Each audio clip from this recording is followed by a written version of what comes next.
Bien,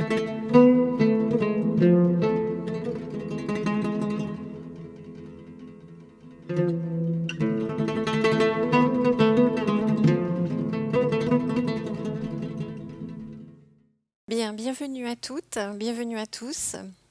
Je suis Valérie Lani, je suis administratrice de l'association Astarté. Au nom de l'association et de sa présidente, le docteur Véronique Boutet, je vous remercie pour votre présence. Un merci tout spécial à la médiathèque de Tulle et à sa directrice, Madame Méry, pour son accueil.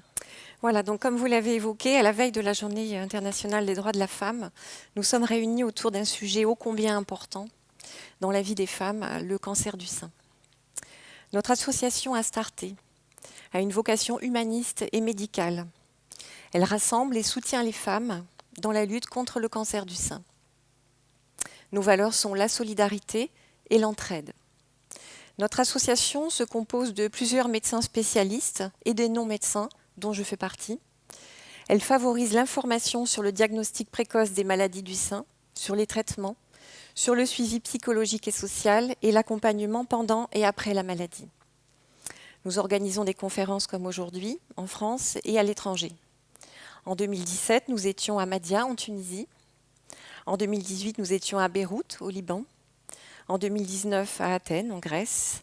En 2020, notre congrès aura lieu à Damas, en Syrie, les 8 et 9 octobre prochains.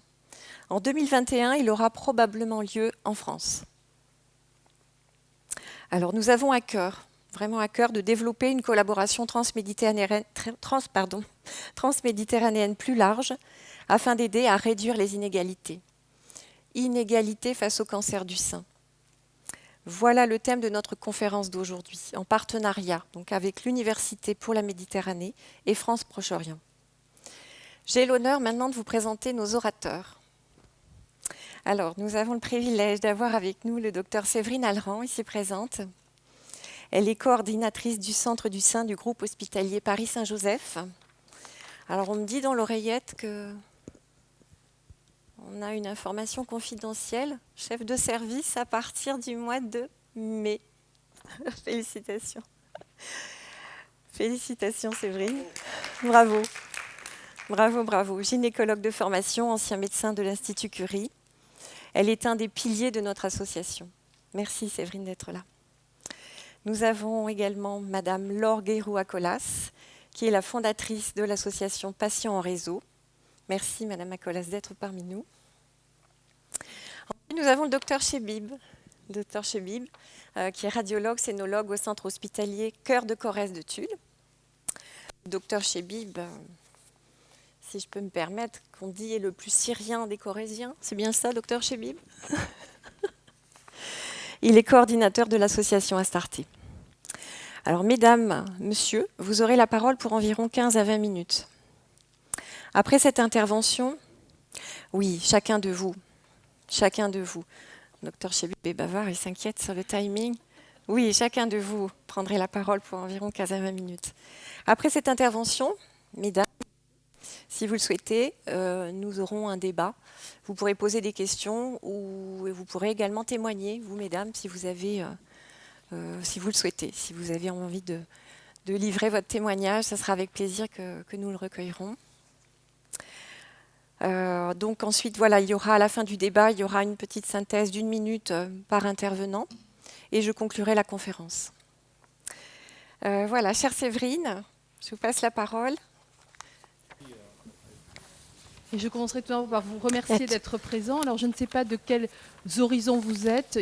Peut-être qu'il n'y a aucun médecin dans l'Assemblée. Donc, c'est un propos qui se veut à la fois médical. Il y a certaines photos qui peuvent heurter. Je vais essayer de passer. Mais il y a aussi, c'est vrai que quand on soigne les gens, on est quand même dans une prise en charge, on soigne le corps. Et c'est vrai que derrière les habits, il y a beaucoup de choses qui se cachent. Et on ne dit pas forcément tout. Et donc, il y a cet aspect à la fois corporel et psychique dans une maladie. Et c'est vrai que nous, en tant que médecins ou en tant que soignants, on est en prise directe avec des corps qui peuvent être parfois nus et qui peuvent recéler beaucoup de choses qu'on ne voit pas forcément. Et je remercie bien sûr l'association Astarté qui fait ce travail, on va dire, avec des cultures différentes. Et qu'on soit originaire de France, de tel ou tel territoire, de tel ou tel pays, on a chacun, qu'on soigne ou qu'on soit soigné, nos propres bagages culturels. Et souvent, la médecine se fait à deux dans on va dire un colloque singulier entre le soignant et le soigné. Donc, inégalité face au cancer du sein chez la femme, mythe ou réalité. Donc, effectivement, les deux sont envisageables. Et les inégalités peuvent être multiples. Donc, juste ça, c'est pour positionner un peu finalement pourquoi on parle beaucoup du cancer du sein à certaines périodes, en particulier au mois d'octobre, où en général, c'est que c'est une tumeur qui touche, c'est celle qui touche le plus les femmes en France. Et il y a 50 000 nouveaux cas par an en France. Si on le met en regard, par exemple, des tumeurs gynécologiques, que ce soit le cancer du col, de l'endomètre ou des ovaires, ça touche 3 000 femmes. Donc, vous voyez, on est vraiment dans une échelle très différente. Et effectivement, le cancer du sein touche plutôt les pays de l'hémisphère nord. Et plutôt après 50 ans. Et après, toujours, il y a bien sûr des âges un peu différents, mais la moyenne d'âge, c'est après 50 ans. L'âge médian donc, au diagnostic, c'est 63 ans. Et c'est pour ça qu'on propose ce dépistage organisé entre 50 et 74 ans. Ce qui ne veut pas dire qu'en dessous, il n'y en a pas et qu'au-dessus, il n'y en a pas. Ouais, mais après, ça, c'est le chiffre global. Ensuite, c'est actuellement un cancer qui se soigne bien, qui se traite, et dont, on va dire, le pronostic de vie est peu engagé, même si certains cas sont graves. C'est vrai que dans plus de 85%, on parvient à la guérison, ou on peut vivre avec un traitement au long cours. Après, ça, c'est des données plus chirurgicales pour positionner aussi le cancer du sein en France. Il faut savoir quand même qu'il y a eu une volonté politique d'améliorer à la fois les traitements et la vie des personnes, puisque effectivement, ça a été une des missions de Chirac, quand il a été élu, il a mis en place un plan cancer, et l'objectif était d'améliorer la vie des personnes qui avaient un cancer et de diminuer la mortalité. Donc la santé reste un sujet politique, et dans un pays, effectivement, si ce n'est pas inscrit dans les programmes, si la santé devient accessoire, elle est forcément inégalitaire.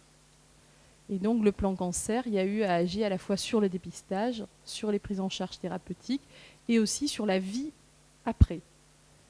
Parce que tant qu'il n'y a pas, on va dire, cette volonté politique, c'est être en vie ou pas, mais après c'est être en vie à quel prix. Donc après il y a toute cette qualité de vie au moment des traitements, après les traitements, et cette volonté aussi de dire finalement on peut parler des choses et sortir de certaines prisons qu'on pourrait se créer soi-même en s'enfermant et en se repliant sur soi-même. Actuellement, donc, en France, dans la majorité des cas, les cancers sont pris à un stade précoce du sein, c'est-à-dire que c'est des tumeurs qui sont de petite taille et dont les traitements sont moins agressifs qu'autrefois quand on ne dépistait pas. Actuellement, dans 3 quarts des cas, on peut faire un traitement qui préserve le sein. Dans un quart des cas, on est amené à enlever le sein. Et après, ce n'est pas corrélé à la gravité. C'est-à-dire, ce n'est pas parce qu'on enlève le sein que le cancer est grave. Mais il peut y avoir plusieurs foyers. Mais donc, on va dire la décision chirurgicale va impacter la personne qui va être soignée, mais n'est pas en rapport avec la gravité de la maladie. Donc, c'est des concepts qu'il faut connaître pour ne pas parler à tort ou à travers. Ce n'est pas parce qu'on enlève le sein que c'est grave, ce n'est pas parce qu'on le garde que ce n'est pas grave. Donc, c'est ces dimensions-là. Donc là, j'ai fait une carte de France pour dire finalement, donc cette carte de France qui est tirée de l'Observatoire de la santé en France, et il y a un grading, donc plus c'est vert foncé, moins il y a, on va dire, d'incidence du cancer. Et globalement, on va dire la répartition de l'incidence du cancer du sein, elle va se focaliser peut-être dans les zones où il y a le plus d'habitants. Mais c'est vrai qu'on n'observe pas. Alors on sait par contre que dans certains territoires comme la Guyane, les Antilles, etc., il peut y avoir des cancers qui sont plus avancés que dans d'autres territoires. Et après, ça va être les inégalités par rapport à l'accès au dépistage. Ensuite, il y a une photo, parce que l'inégalité, effectivement, il y a l'accès au traitement, mais inégalité ou disparité, chaque femme est différente à tous les niveaux, au niveau de son âge, au niveau de sa morphologie, au niveau du volume des seins. Et donc, tous ces critères sont à prendre en compte dans les décisions de traitement. Et c'est vrai que déjà, d'avoir un cancer, c'est une inégalité face à la personne qui n'en a pas. Donc, le mot inégalité a plusieurs dimension. Alors, la photo qui suit, c'est ce qu'on ne montre pas. Et c'est une photo qui est issue de... Moi, je travaille à l'hôpital Saint-Joseph, donc c'est Paris 14, donc c'est vraiment le centre de... Enfin, voilà, on est dans Paris. Et pour dire que le cancer du sein, effectivement, sur ces deux photos, vous voyez, donc ce sont des tumeurs que l'on ne voit pas, comme dans la majorité des cas. Et parfois, il y a ce qu'on appelle des formes, des tumeurs négligées. Et ce n'est pas forcément en rapport avec la précarité de la personne, mais ça peut être en rapport avec des facteurs multiples. On ne veut pas déranger, on ne veut pas en parler, on ne veut pas être une charge pour la famille, et donc on peut laisser pousser dans son corps des choses qui peuvent être assez spectaculaires. Et donc, dans cette photo, c'est ce qu'on appelle des tumeurs négligées. Donc, je passe juste parce que je ne vais pas vous les laisser ancrer dans le... mais c'est vrai que sur la photo, on va dire, on va faire ça et ça. Donc, sur une photo, il y avait une dame qui était assez âgée, et c'est sa nièce qui, en venant chez elle, a constaté des odeurs. Il lui a dit, mais ma tante, qu'est-ce qui t'arrive? Il y a quelque chose qui ne va pas. Et sa nièce, qui était dentiste, a découvert sous les habits. Elle a dit, mais comment tu fais pour vivre avec ça? C'est-à-dire que on peut vivre avec plein de choses sans forcément en parler. Et on dirait, c'est souvent, on va dire, ces tumeurs négligées peuvent arriver chez des gens qui sont soignants, ingénieurs. C'est-à-dire que ce n'est pas corrélé au niveau social. Donc c'est toujours, c'est pas parce qu'on est pauvre ou qu'on est riche qu'on va avoir telle ou telle maladie. Dans tous les milieux sociaux, on peut avoir ce type de maladie. Donc pour moi, ça fait partie finalement, c'est des inégalités c'est une forme finalement de tabou.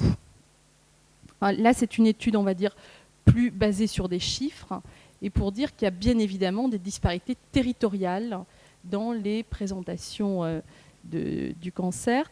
Donc là, je trouvais que c'est pour vous expliquer donc, que même sur un territoire réduit, et j'ai pris l'exemple, on avait fait une étude, donc quand je travaillais à l'Institut Curie, on a fait un partenariat en Seine-Saint-Denis, donc dans le 93, où il y a une forte population d'immigration, de migrants, et effectivement, l'Institut Curie, donc qui est à côté du Panthéon, et l'hôpital Saint-Denis, qui est proche de la basilique Saint-Denis, il y a 12 km entre ces deux établissements.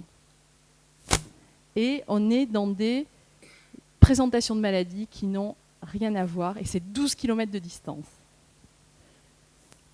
Et donc cette étude avait été coordonnée par Laetitia Gojal, donc qui a mis en place ce qu'on appelle le traitement du cancer dans un hôpital où il y avait, on va dire, une certaine forme de précarité, de diagnostic avancé, et donc c'était adapter des protocoles de l'Institut Curie à l'hôpital de La Fontaine en Seine-Saint-Denis. Et pour vous montrer, donc ça c'est un exemple, mais ça c'est issu d'un article scientifique, mais pour dire que par exemple à l'hôpital Saint-Denis, il y avait, donc quand je vous ai dit en France 70%, donc là c'est France entière, 70% des cancers sont précoces, en Seine-Saint-Denis, dans cet hôpital, 50% étaient des formes avancées. Donc voilà, il y a effectivement, on va dire, le chiffre global du pays, mais ponctuellement, on peut remarquer de grandes disparités. Et donc, forcément, quand on dépiste plus tardivement des maladies, les traitements vont être différents. Et donc, dans cet hôpital-là, on est à plus de la moitié d'ablation du sein, alors qu'à Curie, on est à 20%. 12 km. Ouais. Et ensuite, tout ce qui est pratique, donc après, on voit au niveau des ganglions aussi, dans l'un, quand c'est plutôt, on peut être plus conservateur que dans l'autre. Et ensuite, si on revient sur des chiffres globaux, par exemple la pratique du traitement conservateur du ganglion sentinelle, en France, on peut constater que sur tous les territoires, c'est assez homogène. Mais ponctuellement, il y a des îlots où il y a forcément des disparités. Là, je vais passer plus rapidement parce que c'était la chirurgie. On est passé d'une chirurgie invasive à une chirurgie invasive à minima, en particulier pour le ganglion sentinelle. Je passe plus rapidement. Également, effectivement, dans la prise en charge du cancer du sein, on travaille de pair, bien sûr, avec les radiologues et Anas Chebib, les radiologues, c'est-à-dire qu'on est vraiment dans des binômes de chirurgiens, oncologues, radiologues, radiothérapeutes et oncologues médicaux. Et c'est une discipline où on est plusieurs spécialités à intervenir et il faut qu'on soit coordonnés pour prendre les bonnes décisions, choisir les bons traitements et le bon ordre des traitements. Et effectivement, en radiologie, on va, comme ce sont des lésions qu'on sent de moins en moins, il faut qu'il y ait un ciblage précis. Et donc, effectivement, il y a des technologies pour bien cibler et repérer les lésions qu'on va opérer de manière à retirer ce qu'il faut, ni trop, ni pas assez. Et donc, il y a vraiment une collaboration étroite entre les deux. Et c'est vrai que la prise en charge du cancer du sein est très multidisciplinaire. Ce n'est pas le chirurgien seul dans son coin qui fait le traitement. Et puis, donc là, c'est plus pour dire, donc, dans les inégalités en France, je dirais, sur le papier, non, bien sûr, puisque c'est De Gaulle qui avait mis en place ça, une région, un centre de lutte contre le cancer. Donc il y a quand même eu, dès les années 40, cette volonté de dire tout Français, où qu'il soit en son territoire, doit avoir un centre référent de cancérologie. Donc ça c'est 1945. Puis ensuite, il y a eu le plan cancer qui a été ensuite renouvelé. Et on est à la 5e plan, je pense, cancer. Et voilà. Et donc tout commence finalement par le dépistage. Si on dépiste tôt, les traitements sont moins invasifs et la qualité de vie est moins, on va dire, altérée. Et après, donc, le dépistage concerne toute la population en France. Et chaque femme en France reçoit ce dépistage organisé. Ensuite, il faut aller vers le centre de dépistage. Alors voilà, c'est que dans chaque région et chaque département, il y a des centres de dépistage. Et puis ensuite, c'est s'il y a quelque chose, on fait ce qu'on appelle un diagnostic, c'est-à-dire une biopsie. Et si on met en évidence le diagnostic de cancer, dans ce cas-là, on passe au traitement. Donc c'est vraiment pyramidal comme... Voilà. Et quand on vaccine, par exemple, donc là, le cancer du sein, il n'y a pas de programme, on va dire, de prévention. Faire une mammographie, ça ne veut pas dire éviter d'avoir le cancer du sein, c'est le dépister tôt. Pour le col, vous savez qu'actuellement, il y a la vaccination contre le papillomavirus. Et là, vacciner, ça veut dire qu'on peut faire disparaître des maladies. Et actuellement, on a effectivement un vaccin contre le cancer du col de l'utérus. Donc on propose chez les enfants, filles et garçons, entre 11 et 15 ans. Pour le sein et pour d'autres cancers, on n'a pas de vaccination. Donc on est dans le dépistage. Et dépistage ne veut pas dire prévenir. Parfois, il peut y avoir une confusion. Des fois, on me dit, mais docteur, j'ai fait une mammographie, on m'a trouvé ça. On me dit, mais si on était sûr qu'on ne trouverait rien, on ne ferait pas de mammographie. C'est-à-dire, si on l'a fait, c'est qu'on sait qu'il peut y avoir une probabilité. Voilà. Et là, ensuite, alors, par rapport aux inégalités, il y a quand même des outils, et en particulier ce qu'on appelle l'Institut national du cancer, va délivrer, on va dire, un certain nombre d'informations, et tout au long de la vie des femmes, donc comme vous pouvez le voir sur la diapositive, contre les cancers, c'est donc des conseils de dépistage.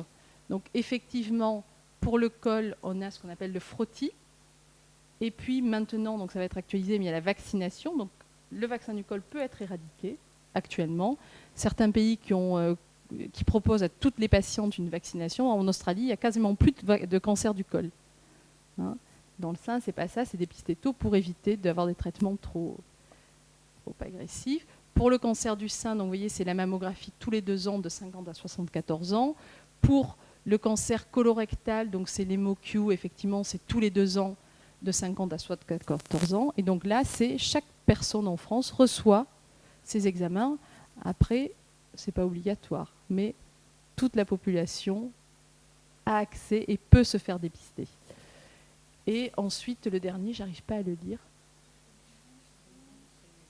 C'est pour la peau. Je pense que c'est la peau par rapport au... Et donc voilà, pour dire qu'il y a quand même des choses qui sont... Enfin, il y a vraiment une volonté, on va dire, de nos instances de réduire des inégalités. Et puis ensuite, donc, je terminerai juste par la diapo et l'inégalité, se dire finalement, déjà je remercie toutes les patientes qu'on soigne et qui participent à faire progresser à la fois les traitements, les informations, en rallant, en disant là tiens on aimerait ça, là tiens on aimerait ça. Donc actuellement par internet et par on va dire cet échange-là, on peut faire progresser les choses et l'information fait partie du progrès. Donc là, sur ces photos-là, c'est issu d'un film qu'on avait tourné à Curie. Et donc par exemple, il y a le témoignage de Sylvie. Et effectivement, la santé, c'est un sujet grand public. Et ce n'est pas le précaré du médecin. Chaque personne est en droit de comprendre sa santé. Et donc ça, sur l'information, Laure reviendra dessus, mais c'est l'accès à l'information grâce à Internet est accessible partout. Après, est-ce que l'information est bonne? Le tri doit être fait, mais en tous les cas, on peut trouver une bonne information sur les réseaux Internet. Géraldine, donc Sylvie, c'était un film où on l'a filmé, c'était une ablation du sein, une reconstruction dans le même temps opératoire, qui a 50 ans. Géraldine, donc, qui est une professeure des écoles, qui a aussi accepté de témoigner de son histoire, qui a eu une ablation et qui avait décidé, elle, de mettre en place une prothèse. Donc, tout est accessible sur ce documentaire. Et pour dire, vous voyez, les premières photos, j'ai montré des bustes. Donc, il n'y a pas de visage. Mais après, chacune des personnes qu'on traite ont une vie, ont leur caractère, peuvent garder leur sourire ou leurs pleurs. C'est-à-dire qu'on est des êtres aussi, effectivement, d'émotion. Et ça, qu'on soit soignant ou patient, c'est pareil. Ensuite, vous avez Nathalie Etienne, qui a fait un blog au moment de sa maladie, avec beaucoup d'humour et qui expliquait à sa fille les traitements. Donc, qui est de Grenoble. Hein. Plus haut, il y a Laetitia, qui est une jeune fille qui avait un cancer du sein métastatique et qui parlait des voies de reconstruction alors qu'on était métastatique, donc des sujets qui sont un peu tabous, dont on ne parle pas trop. Et c'est vrai que l'intérêt d'Internet, c'est qu'on peut aborder et libérer la parole, et que ces films, on peut les regarder dans son coin si on a envie de les regarder seul, mais on n'est pas forcément jugé, mais on peut dire, tiens, il y a des questions communes à tout le monde. Et puis ensuite, en dessous, il y a un couple, donc c'est une... Alors, j'ai plus son prénom en tête, mais qui est originaire de Montpellier et qui témoigne, elle, de sa reconstruction. Elle a 70 ans et son mari dit, témoigne aussi à ses côtés. Donc, c'est des témoignages pour dire qu'actuellement, on peut poser des questions, il y a des traitements qui existent, et même ce qu'on appelle dans les chirurgies réparatrices. Il y a beaucoup de choses qui peuvent se passer, et nous, en tant que médecins, on va accompagner ces personnes pour, on va dire, des traitements le plus... Pour conclure dans ce topo sur les inégalités, finalement, l'inégalité, elle est multiple. Il y a probablement des inégalités de territoire. Le dépistage est censé couvrir, on va dire, toute personne en France, qu'on soit homme ou femme. Et puis ensuite, on a on va dire, cette chance en France de pouvoir aussi prendre des deuxièmes avis. Et le cancer est rarement une urgence. C'est-à-dire qu'on peut avoir le temps de prendre certaines décisions et d'être en capacité de s'informer à la fois, auprès bien sûr des médecins. Les réseaux sociaux, c'est comme tout, il y a de tout, il y a des réseaux qui sont très bien faits. Si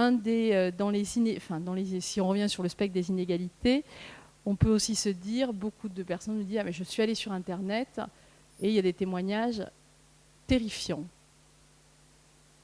Et ensuite, je leur dis, mais quand ça va bien, est-ce que les gens témoignent?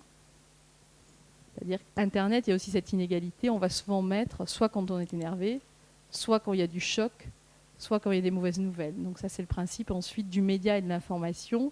C'est, est-ce qu'il n'y a pas un tri qui va mettre en excès les mauvaises nouvelles? Et quand on va bien, on ne va pas sur Internet où on ne pose pas un truc, tout s'est bien passé, c'était bien.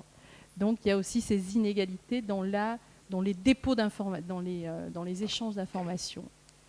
Mais je crois que ça, ce n'est pas spécifique à la santé, c'est spécifique à tous les sujets de société. Et la santé fait partie des sujets sociétaux. Je vous remercie.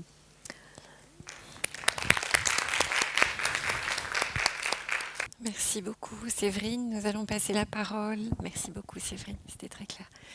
Merci. Alors, Laure, c'est à vous. Nous vous écoutons. Vous avez 20 minutes. Merci. Voilà, donc moi, je vais apporter peut-être un éclairage, j'espère, assez concret, assez proche des questions qu'on peut se poser en tant que femme, en tant que patiente. Et surtout, l'idée, c'est après de participer ou de susciter, j'espère, des échanges et des questions. Alors, il m'a semblé, donc, pour entrer dans ce thème des inégalités, la première chose, je pense, c'est que finalement, comme on l'a dit, le dépistage est proposé dans notre pays, c'est une chance, mais il est proposé dans un cadre. Et en dehors de ce cadre, les femmes peuvent tomber malades, notamment les femmes plus jeunes, ça a été mon cas. Et la première inégalité, c'est finalement, est-ce que les jeunes filles, est-ce que les jeunes femmes connaissent les signes d'alerte qui font qu'elles doivent finalement consulter pour leur poitrine. Alors, on imagine assez volontiers que si j'ai une boule dans le sein, je vais en parler, parce que je vais la sentir, je vais éventuellement m'inquiéter, mais il y a d'autres signes qui sont moins connus, comme une rétraction du mamelon, comme un creux dans le sein, comme un écoulement, quelque chose qui gratte. Voilà. Donc finalement, c'est aussi, je pense, la première inégalité, c'est qu'on favorise auprès des jeunes une meilleure connaissance de son corps et des signes qui font que, dans ce cas-là, tu vas voir le médecin, tu demandes à ta gynéco ou ton généraliste ou ta sage-femme. L'autre point par rapport au dépistage en lui-même, c'est qu'effectivement, il va être proposé à tout le monde, mais pour autant, il n'est pas forcément toujours bien compris. Le cancer du sein, c'est pas une maladie, j'allais dire, on fait rien, c'est pas notre faute entre guillemets, il n'y a pas une cause absolument, j'allais dire facile pour l'expliquer, et c'est très important de communiquer sur réduire le risque de cancer du sein, et donc des choses qu'on peut mettre en place comme plus bouger, mieux manger, moins boire, arrêter de fumer, etc. Mais si il y a plein de femmes qui avaient une hygiène de vie irréprochable et qui ont quand même des cancers du sein, et puis il y a des femmes qui ont fumé ou qui sont trop grosses ou qui, parce qu'elles bossent toute la journée, ne bougent pas suffisamment par rapport à ce qu'on dit, et c'est pour autant pas de leur faute d'avoir un cancer. Donc il y a cette idée aussi que le dépistage, il est là d'abord pour nous aider à découvrir la maladie le plus tôt possible, pour la prendre en charge de façon moins lourde, mais ça vient en fait rencontrer peut-être des idées reçues ou parfois des culpabilités. Et puis tu le disais aussi, finalement, du déni dans certaines situations, alors qu'on sait que ça, visiblement il y a un truc, on n'en parle pas. Et c'est important aussi de respecter ça et de savoir que ça peut exister un peu partout autour de nous. Donc parfois, on a besoin d'être épaulé pour aller vers la santé.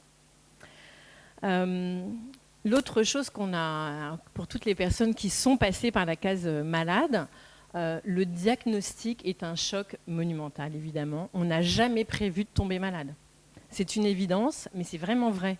Et donc, le diagnostic d'un cancer du sein, il vient bouleverser la personne. On se dit, ça a beau être un cancer qui se guérit bien, c'est aussi une des premières causes de décès pour les femmes en France. Hein, donc, c'est quand même une maladie qui peut être grave, voire mortelle.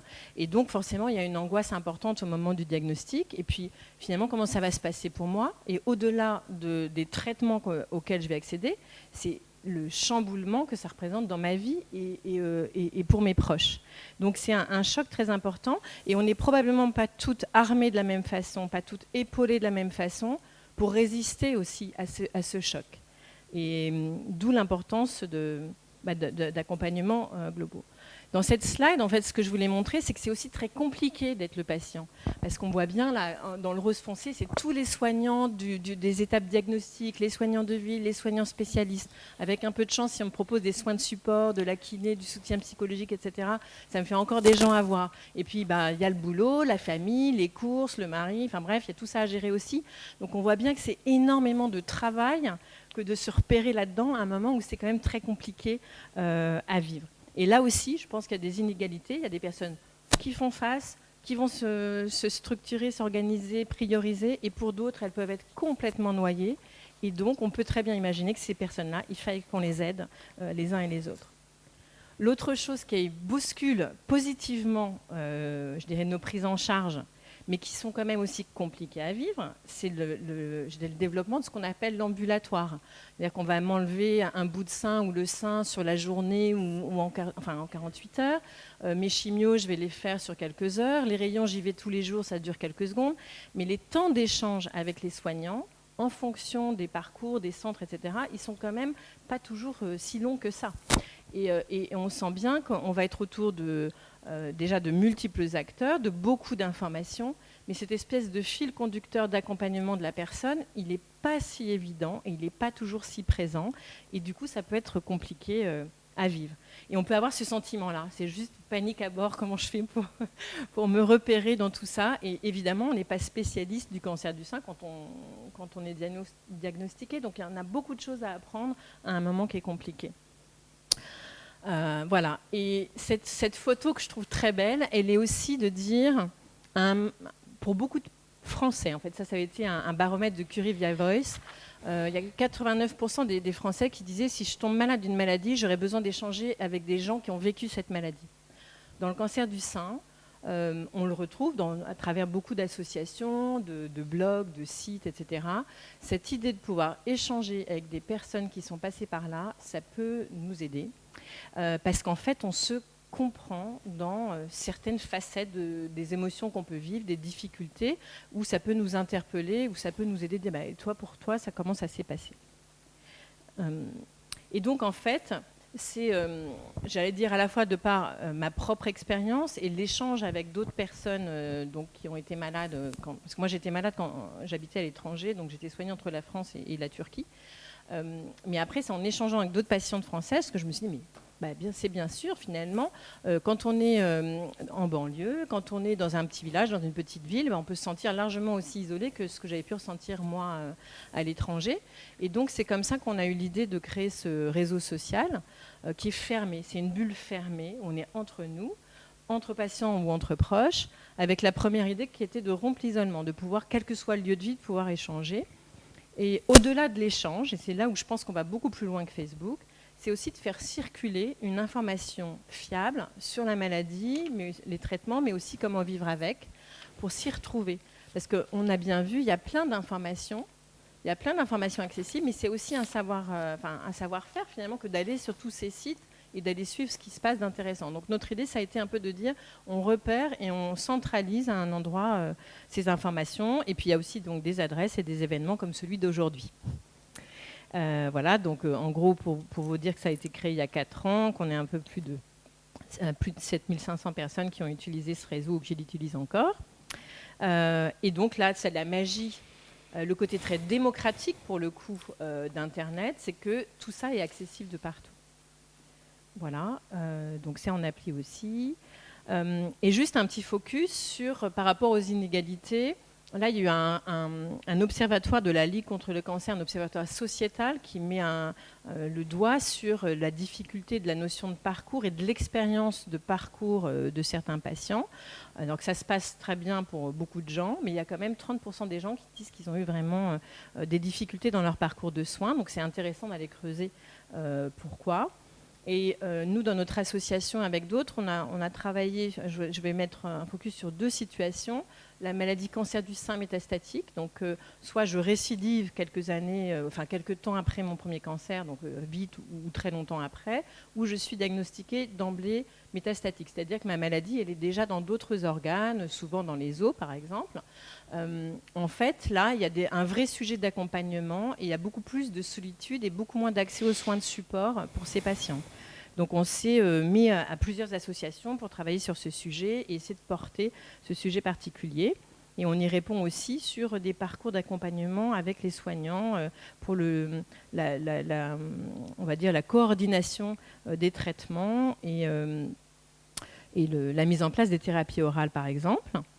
Et puis un autre sujet qui est l'objet d'un pilote avec notre association, c'est accompagner l'après-cancer.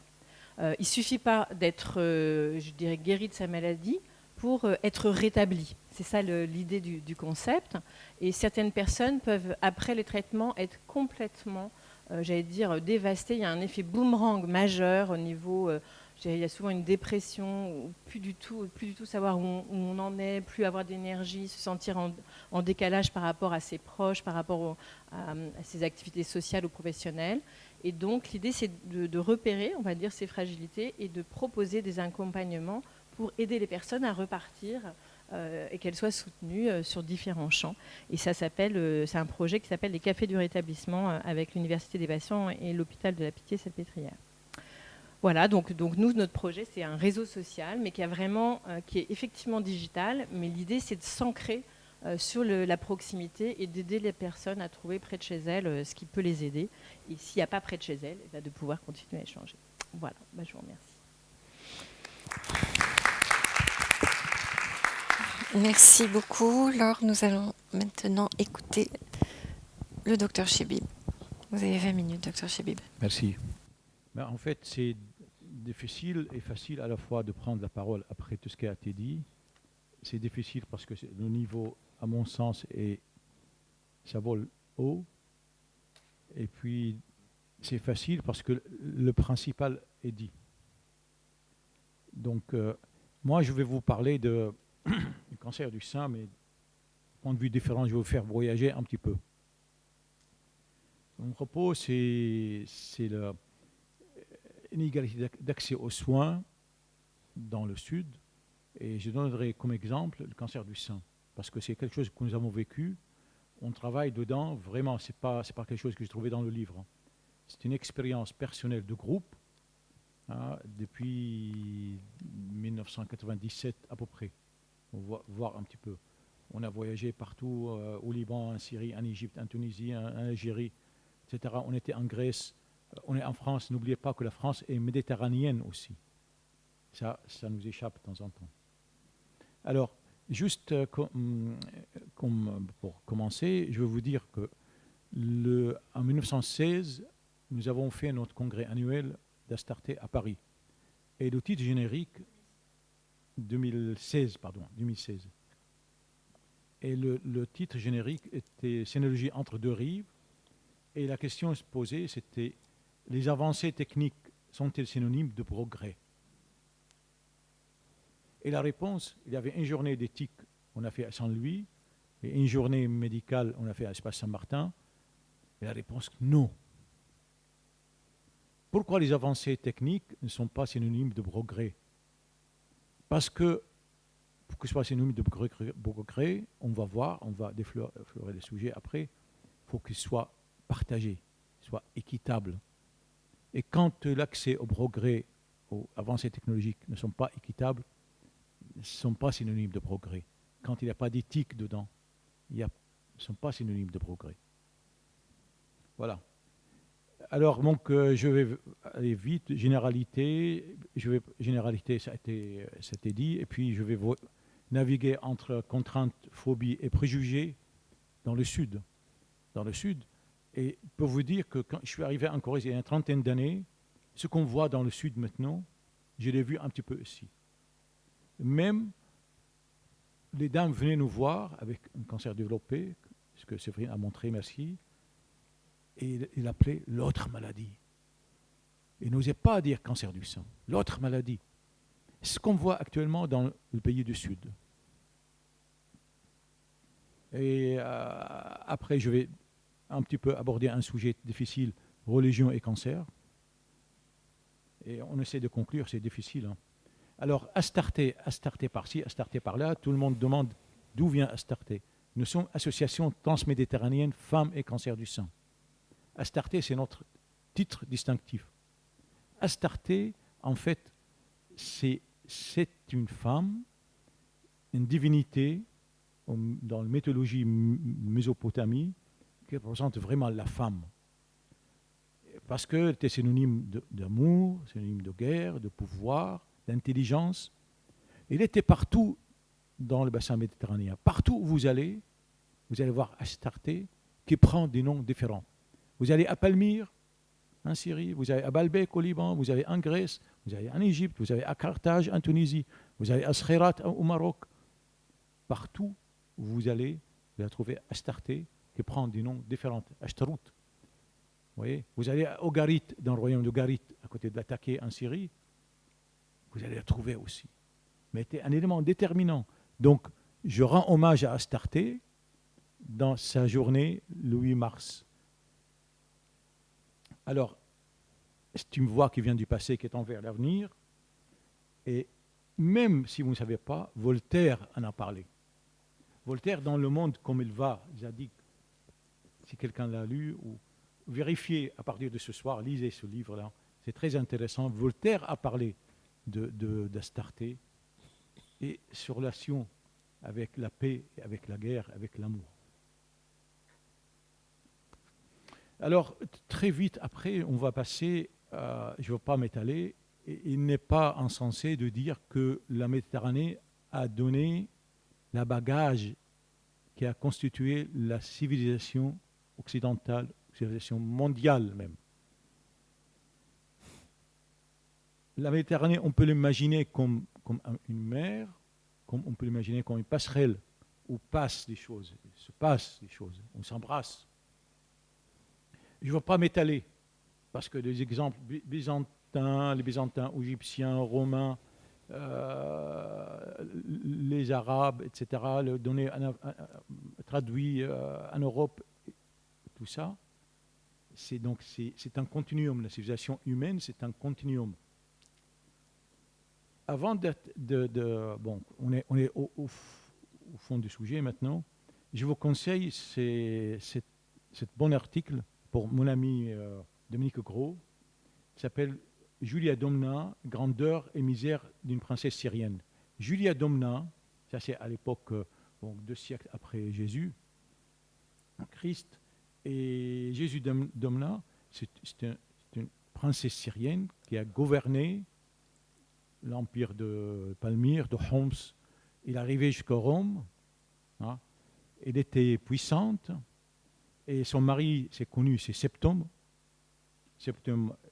Sévère.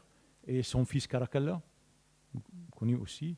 Et cette femme, tellement puissante, que tout le monde venait faire alliance. Elle a vaincu les armées romaines, mais elle a été vaincue par le cancer du sein. Parce qu'à l'époque, il n'y avait pas de dépistage. Pour vous montrer la gravité, la légèreté de la maladie et sa gravité aussi. Donc, pour vous dire que la Méditerranée a déjà rencontré le cancer du sein il y a très, très, très longtemps.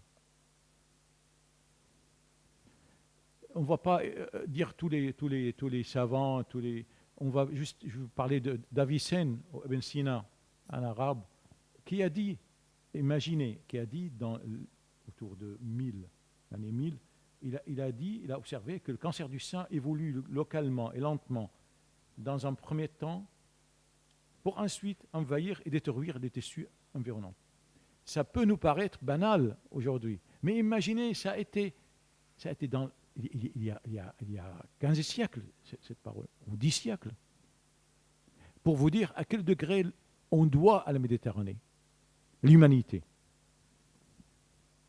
Et ne parlons pas d'Averroès dans le traité décisif, Averroès qui était en Espagne, et puis Abul Cassis, on va revenir, Abul Cassis s'appelle Zahraoui en arabe, ils l'ont amené Abul Cassis pour qu'on ne sait pas d'où ça vient, mais il a développé des choses, et il a parlé de cautérisation. Alors, le sein. Bon, parlons de ce sein dévoilé, le sein qui a tant inspiré les poètes et les sculpteurs et les amants et le désir. Mais ce sein-là est menacé par le crapaud. Ah, ça, on ne peut pas le nier. Donc, on est dans les deux extrémités. Je ne veux pas vous redire que le cancer du sein est le plus fréquent chez les femmes, etc. Donc, alors, je voulais juste vous dire quelque chose. Le taux de survie en Amérique, par exemple, c'est supérieur à 80%. Alors en Algérie, autour de 38%. C'est là. Il y a un problème ici. Donc c'est un problème de santé publique. Pourquoi en Amérique, ils font 80%, et pourquoi en Algérie, alors que c'est un pays riche? Et puis, autre chose qu'on observe, que le pays dans lequel l'incidence du cancer du sein était faible est en train d'accroître, augmenter. Alors, dans les pays où ça a augmenté, la mortalité stabilise et ou baisse. Ça, c'est important, ce que vous avez ici. Vous avez des cellules. Il y a un stade où c'est infraclinique, infraradiologique et puis infraclinique. C'est au stade infraclinique, c'est-à-dire là, au stade où on ne palpe pas, où on ne sent pas les tumeurs qu'il faut dépister. C'est là. Si on attend un petit peu, le membrane basale de la cellule va être pénétrée, déglinguée, et puis il y aura des métastases. Donc, d'où l'intérêt de faire un diagnostic précoce. On peut l'appeler dépistage. Dans l'autre pays, c'est-à-dire dans le sud, il faudra mieux l'appeler diagnostic précoce, le plus précoce possible. Voilà, donc diagnostiquer rapidement, dépister si c'est possible. Alors, on dépiste comment? Par la mammographie, par l'examen clinique. Tout ce qui est à part ça, le gold standard, le gold stone, c'est la mammographie, c'est l'examen clinique. Les deux ensemble. Mais, et lire la mammographie, et le faire 2 fois, comme on sait faire. Mais c'est une opération, mine de rien, où on ne rend pas compte, le message que je vous ai passé, c'est ça. On ne se rend pas compte des chances qu'on a. Parce que la mammographie, l'installer et lire, et former quelqu'un pour le lire, et faire la deuxième lecture, faire le contrôle de qualité, et tout ça, c'est une opération lourde, très coûteuse. Hein? Et je ne parle pas de contrôle de qualité, je ne veux pas entrer dans le détail, mais s'il ne faut pas le contrôle de qualité tous les jours, et tous les mois, tous les ans, tous les 2 ans, ça ne sert à rien. Et puis, on n'est pas content seulement parce qu'on on fait des diagnostics. Qu'est-ce qu'on fait avec ce qu'on trouve? La prise en charge. C'est pour ça que je vous dis que c'est une opération coûteuse. Et l'offre de soins, il y a dans certains pays, il n'y a que la chirurgie comme offre de soins. Il n'y a pas de radiothérapie, ni de chimiothérapie, ni d'immunothérapie, ni de thérapie ciblée. Imaginez. C'est pour vous dire, on est vraiment à plein sujet. En cancérologie, il y a une exigence, ce que je vous dis au début, vous vous souvenez, une équité de qualité et une nécessité d'adaptation aux moyens humains et matériels. Ce n'est pas parce qu'on n'a pas d'argent ici qu'il faut. Il faut orienter les moyens en fonction de la pathologie et faire des recommandations. C'est-à-dire les recommandations qu'on a ici en Occident sont des recommandations pour le pays riche, prospère. Il y a la mammographie à notre portée. Il y a tous les moyens de thérapie. Mais dans un pays où il n'y a pas tous ces moyens, il faut adapter les moyens, il faut faire des recommandations adaptées. Et l'adaptation commence aussi par l'information. Il faut s'adapter au champ social. Je vais juste pour vous amuser un petit peu. Regardez, ça, il a montré ses seins, il a sauvé sa vie. Si on met ça à Oran, en Algérie, on est décapité. Il faut dire les choses par leur nom. Je ne donne pas jugement de valeur. Moi, je sais pourquoi. Mais ce n'est pas le problème. Et ça, c'est une femme qui a été opérée. Elle est complètement femme. Et ça, c'est une femme qui aime ses seins. Ça, c'est en France. Ça, c'est en France. Par contre, dans d'autres pays, on n'ose pas faire ça. Mais pour vous montrer, ça, c'est Tunisie, en 1995, grâce à notre ami, le professeur Radi Hamza. 1995 déjà, hein, où le dépistage n'existait pas en France. Et il a dit, la prévention, c'est mieux que le traitement. Et prévenir, c'est-à-dire, il a confondu un petit peu, dépister tôt. Il a distribué ça en 1995. C'était la fin de l'époque de Bourguiba. C'est la femme de Bourguiba qui a pris ça en charge. Là, vous voyez différentes façons timides pour montrer. Voilà. Ça, c'est en Syrie, par exemple, 2 pommes. Il y a une pomme qui est mangée. Il attire l'attention qu'après 40 ans, il y a danger qui nous guette. Ça, c'est en Tunisie. Mais on n'ose pas jusqu'à maintenant montrer le sein, ni parler du sein clairement.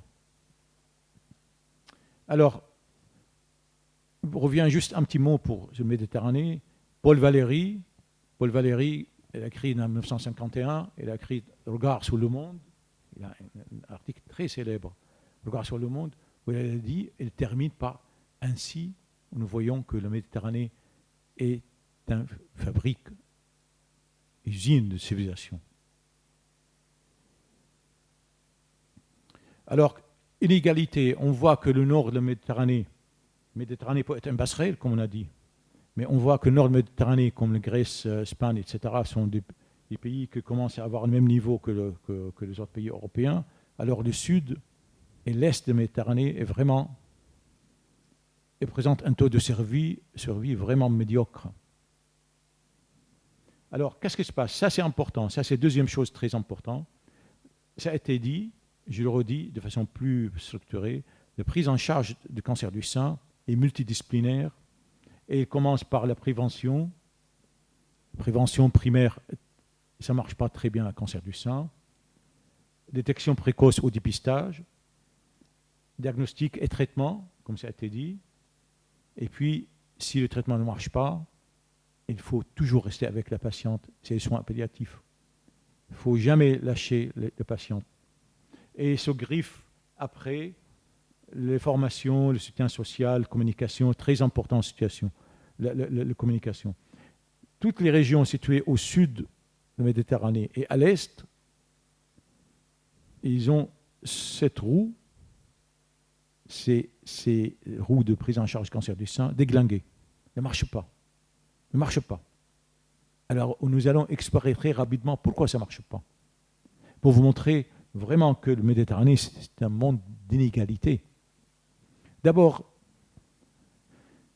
il y a des raisons économiques, manque de ressources matérielles, manque de ressources humaines. Vous savez, former quelqu'un pour lire une mammographie ou opérer un sein ou traiter un sein, ça prend un temps fou. Et il n'y a pas des infrastructures nécessaires, des offres de soins. Et puis, il y a des obstacles d'ordre organisationnel, organisation. Par exemple, il y a des pays où il n'y a pas de registre de cancer, il n'y a pas d'épidémiologie. On ne sait pas à quel âge. Mais on constate que le cancer du sein est découvert autour de 5 cm et chez les jeunes, à 40 ans. En Tunisie, en Syrie. Manque de programme national de lutte contre le cancer, pour diverses raisons, on ne va pas entrer dans le détail. Et puis, il y a des causes culturelles. Ignorance, mythe, des tabous liés au cancer. Comme je vous ai dit tout à l'heure, quand je suis arrivé en Corée, il y a une trentaine d'années, on n'osait pas parler de cancer. On disait l'autre maladie. C'est tabou. Et là, c'est le cas là-bas. Et puis, on n'arrive pas à comprendre que le cancer du sein, c'est une maladie comme les autres. On peut le traiter si on découvre tôt. Et puis, la représentation de cancer comme si c'est une punition qui vient du haut, etc., on va en parler. Et puis, il y a une raison très importante aussi, un manque de stabilité durable, parce que la lutte contre le cancer du sein devrait entrer dans un plan de développement durable. Nos régions du sud et de l'est de Méditerranée ne connaissent jamais la stabilité. Ils sont tout le temps attaqués, ou tout le temps en guerre, tout le temps, on ne va pas entrer dans le détail. Donc, dans ces conditions-là, on ne peut pas avoir une stabilité ni une continuité. On ne peut pas mettre... Et ça, c'est très important. Au lieu de jeter la première pierre, essayez de comprendre. Ça, par exemple, c'est le Temps, le journal algérien, où le calvaire des cancéreux, où ils disent que... ça, c'est l'Institut Pierre-Marie Curie à Alger, où ils disent qu'il y a 3 accélérateurs et je ne sais pas combien de machines de radiothérapie qui ne marchent pas. Alors, et les gens font la queue, ils attendent. Vous regardez le calvaire des gens. À côté des raisons, il y a des défis démographiques, vous savez bien, inégalité d'accès aux soins. Les riches ils peuvent y accéder, les pauvres non. Et puis, cancer et vision de cancer. Comment on voit le cancer, comme je vous ai dit, certains le voient comme une punition. Et puis après, il y a le défi culturel. Le défi culturel, qu'il conviendra de les rendre relatives un petit peu. Il y a 2 facteurs. J'ai combien de temps qui reste, Valérie? 5 minutes. Oui. Il y a 2 facteurs dans toute cette région-là qui se nourrissent. Et à un moment, ils se nourrissent tellement qu'à un moment donné, on ne sait pas qui est à l'origine de quoi. Les traditions et la religion. Et ça, quand je dis la religion, c'est lui qui va là-bas et trouve que certaines choses s'appliquent sur les chrétiens même. Ce n'est pas seulement sur les musulmans. Des mythes et des craintes. Et on dit ces traditions, après non, c'est la religion, après on oublie. C'est comme porter un voile. On ne sait pas d'où ça vient. Et il est grand temps de casser ce cercle vicieux. Donc, comme je vous ai dit, entre phobie et préjugés, la maladie peut être vue comme une punition. Le mot cancer donne des frissons, c'est pour ça qu'on l'appelle l'autre maladie. Ça porte des mystères, il y a des phobies. Et puis, laissez-moi vous parler de cette triple peine qui me donne chaque fois la chair de poule. Une femme qui a le cancer du sein, c'est une Algérienne qui me l'a dit, on a triple peine. On a déjà le cancer, on sait on sera mal soigné, on est mal vu par la société. C'est pour ça, à Astarté, on a mis en place la charte de la femme méditerranéenne face au cancer du sein, qui a été adoptée par l'UNESCO, mais après, pour des raisons politiques, on n'a pas pu aller plus loin pour développer auprès des leaders de ces pays-là. Le soutien de l'époux reste généralement, moi j'ai vu des choses, fin et mou. Alors, et puis le fatalisme. Qui c'est ça? Madame Nabelsi. Vous savez qu'est-ce que c'est ça? C'est la coupe sacrée. C'est la coupe sacrée. Et fatalisme, je pense que le cancer du sein, c'est une fatalité. Et les femmes qui, jusqu'à il n'y a pas longtemps, moi j'ai vu ça dans plusieurs endroits, c'est une coupe où il y a des versets de Coran dedans. On met de l'eau bénite, et on en boit pour être guéri de... Voilà. Il y a des femmes qui refusent le dépistage, refusent le diagnostic, refusent le traitement parce qu'elles ne veulent pas l'entendre parler. Tout ce que je vous dis est documenté par des sources scientifiques. Hein. Elles préfèrent se taire, souffrir, sans, comme le cas que la dame que Séverine a montré.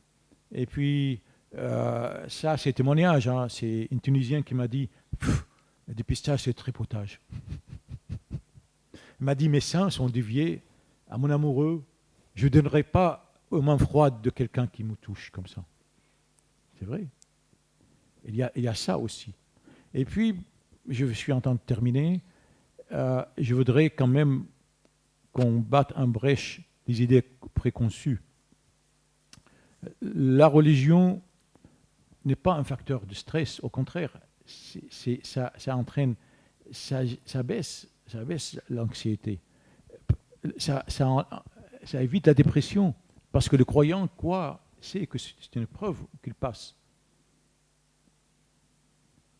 Et que la religion dit que c'est une raison d'entraide et de solidarité. Alors, là, c'est important, j'y tiens à le dire, on entend de temps en temps dire que les maris musulmans interdisent leurs femmes à aller dans Saint-Denis, par exemple, etc. Gada m'en a parlé, Gada Hatem m'en a parlé, et que disent que c'est haram, c'est interdit. Je peux vous dire, moi j'ai appris le Coran quand j'étais petit, et je peux vous citer tout ce que vous voulez. J'ai appris le hadith. Il n'y a pas un seul surat, un seul hadith dans l'islam ou dans le ciel chrétien, machin, qui interdit les femmes de sculpter un médecin homme. Il n'y a pas. Parce que le médecin consulte la femme en sa qualité de médecin, pas en sa qualité d'homme. Alors, on voit beaucoup de dérives ici en France. Sur le pédophile, etc. Tout. Donc, il ne faut pas donner de jugement de valeur.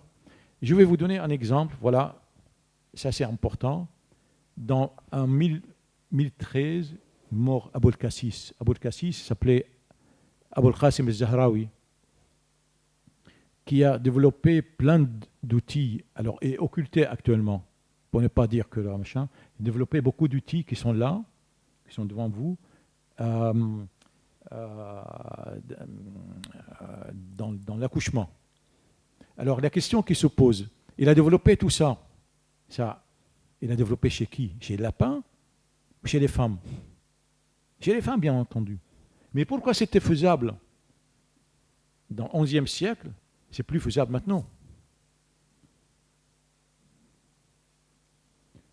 Pour terminer, je vais vous dire quand même, je ne ferai pas l'avocat de diable, mais je vais vous dire qu'il y a, à l'occasion de 8 mars, vous dire malheureusement, pour des raisons diverses, c'est un long débat. Les régions du sud de la Méditerranée et de l'Est connaissent une régression programmée des droits des femmes. Programmée. C'est voulu. Quand on voit comment la Tunisie, par exemple, était, comment elle est devenue, c'est programmé, c'est voulu. C'est voulu pour diverses raisons. Mais on constate ça. Et là, il y a un petit discours, ce n'est pas le temps de le mettre maintenant. Pour conclure, la lutte contre le cancer du sein nécessite une bonne connaissance de la maladie, mais aussi une bonne connaissance des facteurs psychologiques, économiques, sociaux, et tout ça pour les appliquer d'une manière efficace. Il faut sensibiliser le pouvoir public. C'est très important. Il a parlé du plan de cancer. Jacques Chirac, c'est grâce à lui, parce qu'il était sensibilisé à ça. Il faut ça aussi. Il ne faut pas faire semblant. Et puis, comme je vous ai dit, il faut que ce soit inscrit la lutte contre le cancer dans le cadre d'un plan de développement durable. On ne peut pas, il faut une stabilité, on ne peut pas continuer à faire et à faire. On fait un hôpital aujourd'hui, on bombarde, on le casse, on commence après. Moi, j'ai participé à l'inauguration d'un centre anticancéreux le plus important au Proche-Orient, à Alep, en 2008, payé par l'Union européenne, avec accélérateur dernière génération. Quand la sale guerre a commencé en Syrie, les terroristes ont démantelé toutes les pièces et tout le centre, ils l'ont emmené en Turquie. Et après, ils ont explosé le truc. On ne peut pas continuer comme ça. Je n'ai pas de solution, je ne veux pas entrer dans le détail. Vraiment, pour terminer, les 5 objectifs d'Astarté, c'est défi D comme démystifier le cancer du sein, E comme établir des lignes directrices ou des recommandations, F comme former, I comme informer. C'est très important informer, ça fait partie de la prise en charge, ce que nous sommes en train de faire maintenant.